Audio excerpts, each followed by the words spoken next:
kabajamaa pirezidantii keenya obbo Lammaa Magarsaa qophii kanarratti argamtee OMN eebbisuu qofaaf osoo hin taane torban dabre kaampii kiyya dhuftee uummata Minisootaan harkaa baasuu qofaaf osoo hin taane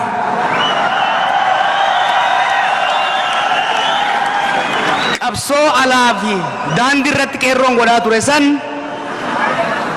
diina osoo hin sodaatin lubbuu ofiitiif osoo hin nahin humna haaromsaa dhaaba keessa ijaaruudhaan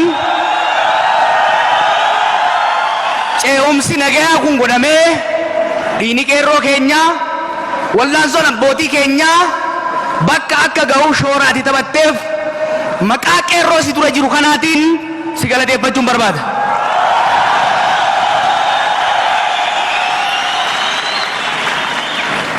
kabajamaa obbo Nugusuu Xilaa'uun dubbi himaa mootummaa naannoo Amaaraa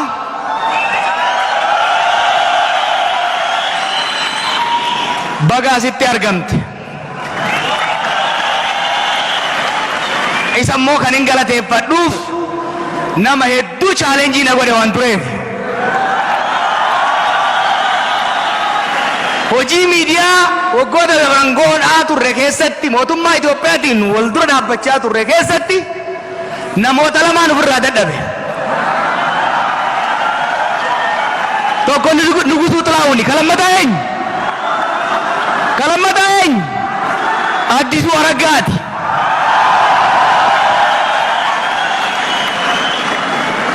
Kijibaan na duran dhaabbanne. Ololaan na duran dhaabbanne. Beekumsa ammayyaa dhugaa jirtu lafa kaa'uudhaan nu dura dhaabbatanii chaalenjii cimaa nu kennaa turan.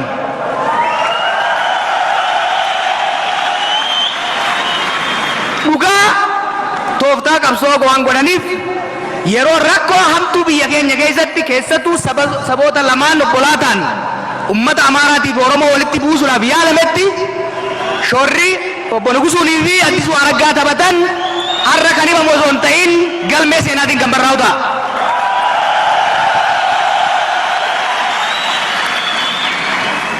Kabajamaa Injiinar Taakkalaa Uumaa kantiibaa magaalaa Finfinnee har'a asin nu simachuu keetiif hedduu sin galateeffadhu garuu ibidda jijjiiramaa tana maastar pilaanii qabsiisuu keessaniif kibriita qeerrootiin siin jaa.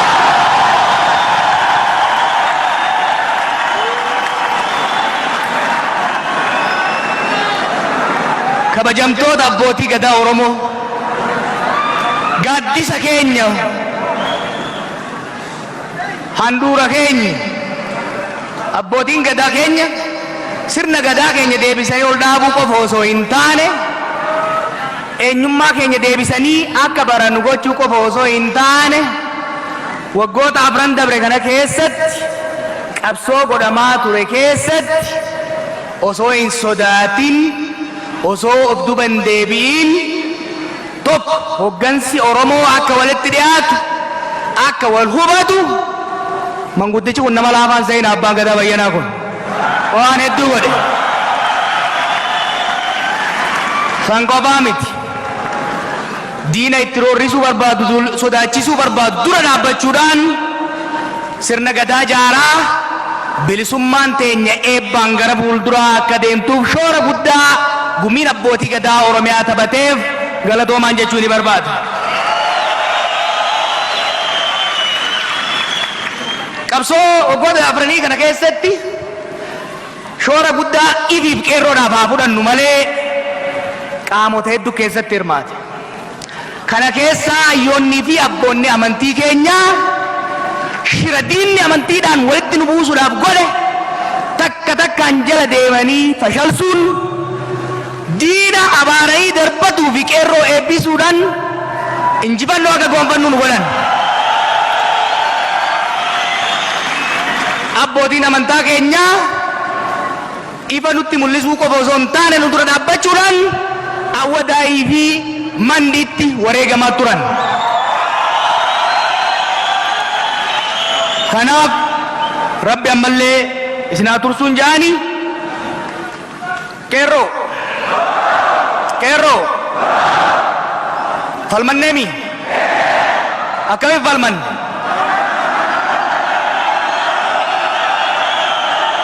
Tarsimo masakam.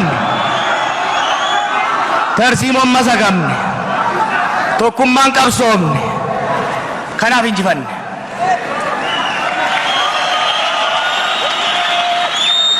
Har'a dhaamsa tokkoon isinii dabarsuu barbaada. Qabsoon Oromoo waggaa 50 qabsoo diddaa turte injifannoodhaan goolabamtee jirti. Injifannoodhaan goolabamtee jirti. Injifannoodhaan goolabamtee jirti.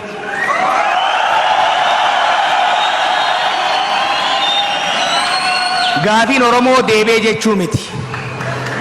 Har'a Oromoon masaraa diinni ittiin shiranutti tataa turee fi waraana ittiin bobbaasee dhiiga keenya ittiin lolaasaa ture to'atee jira.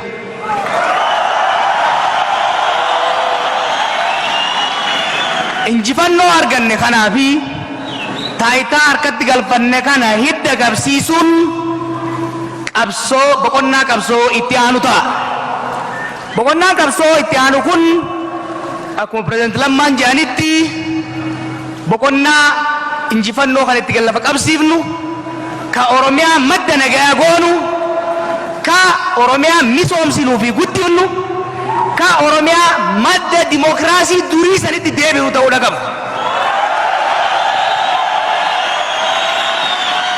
Qeerroo xiyya wal isin gorfadha.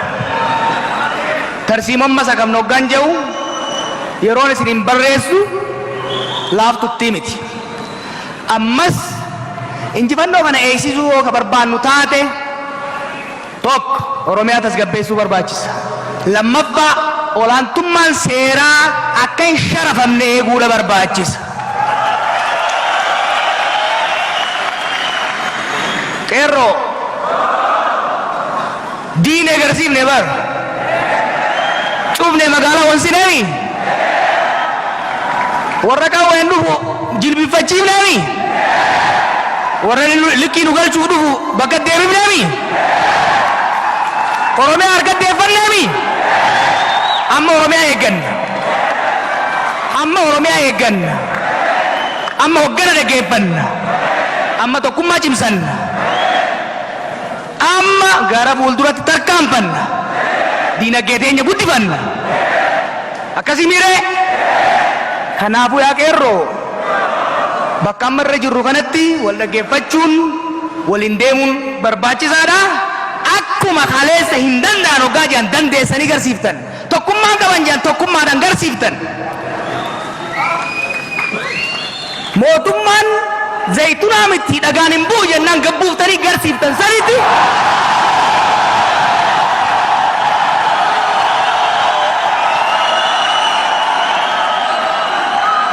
Har'a diinni maal jabeeytu? Har'a diinni maal jabeeytu? Hogganni Oromoo biyya bulchuu hin danda'u wal bulchuu hin danda'u jaa. Dhugaadha? Dhugaadha? Akkamiin itti garsiifne? Hojiidhaan itti garsiifne? Har'a diinni Oromoo qeerroon Oromoo waa diiguu malee waa ijaaruu hin danda'u jaa. Dhugaadha? Dhugaadha? Akkamiin itti garsiifne? Naamusa cimsuudhaan itti garsiifne. Har'a diinni Oromoo dhaabbileen Oromoo walitti hin dhufanii waliin danda'anii jiran. Dhugaadha? Dhugaadha? Akkamiin cimsiifne? Tokkummaa jaarmoota keenyaa fiduudhaan. Kanarratti waan gaarii tokkoon isinii himuu deema. Waan gaarii takkan isinii himuu deema.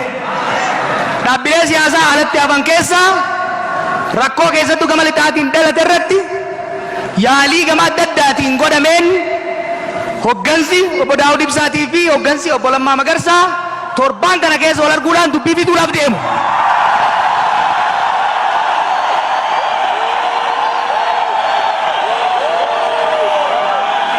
Hiree kanatti fayyadamuudhaan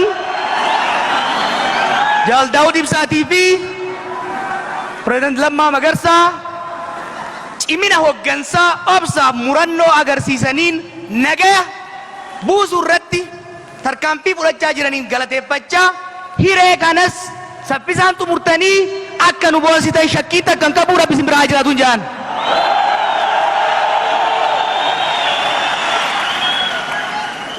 yaa uummata Oromoo waggaa 50 olii roorroo ofirraa buqqisuuf qabsooftee jirta. Waggoota kana keessatti ilmaan kee qaqqaalii wareegdee jirta. Hidhatti shamtee jirta. Tuffatamtee dhiitamtee jirta. Har'a irra aantee dirqama biyyaa fudhattee jirta. Injifannoo kana eegsisuun, hoggana kee kunuunsuun, biyya kee nagaa isaa tiksuun, gara dimokiraasiitti akka ceenu hunda keenya irratti dhiibbaa gochuun amma dirqama keeti.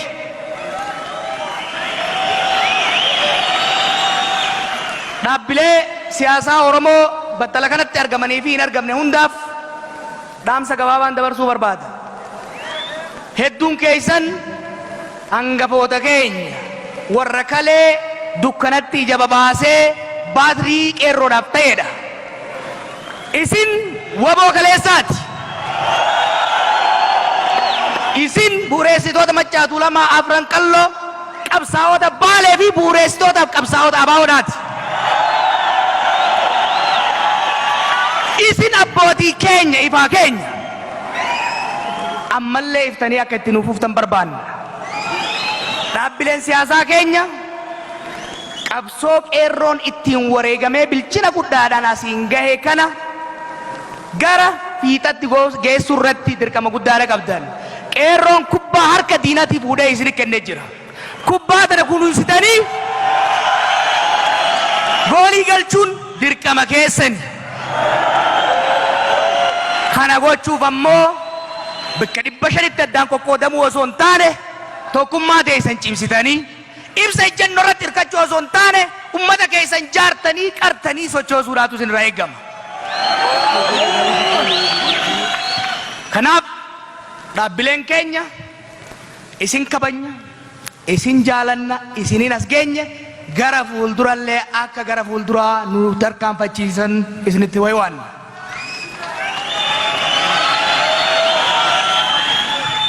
Ummata biyya keenyatiin, ummata Itoophiyaatiif, ummata Afrikaa Bahaatiif diinni bara baraan dhufaa ture saba keenya kana jibbisiisuudhaaf, saba keenya saamuu waan barbaaduuf, saba keenya qofa osoo hin ta'in isinillee saamuuf cunqursuu waan barbaaduuf ummata keenya maqaa xureessaa ture. Oromoon isin fitti, isin of keessaa isin ariiti, lafa keessan qabatti jechuudhaan afaan fajjii gochaa ture. Waggoota afran dabretti olola kana kijibsiifnee jirra. Oromiyaa keessatti yeroo sirna mootummaa mancaafnee buqqaasaa turretti ummanni keenya lubbuu saba biraa dhiisi, qabeenya saba biraa dhiisi, rifeensa qajjiisa tokkollee irraan baafne.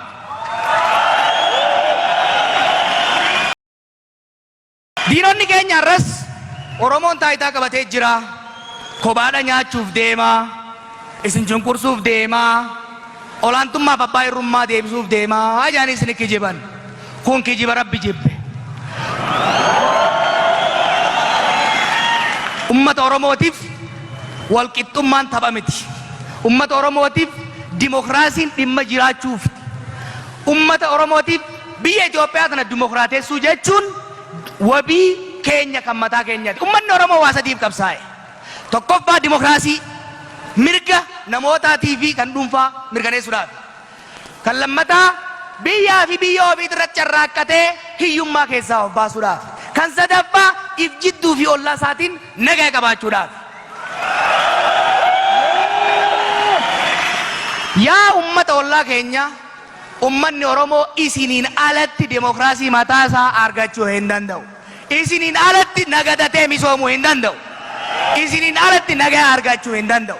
Ummata keenya hunda waliin wal taanee dirqama hoogganummaa nu harka gale kanatti fayyadamuudhaan sirna dimokiraasii, sirna misoomaatiif nagaa nu hundaaf ta'u ijaaruu waan barbaannuuf, kan ammoo waadaa akkuma kaleessa seenne arrallee haaromsinee boru kan dhugoomsinu waan ta'uuf olola diinaatiif gurra hin kennina. Nu wajjin hiriira halka wal qabannee biyya teenya guddifnan jedhaan.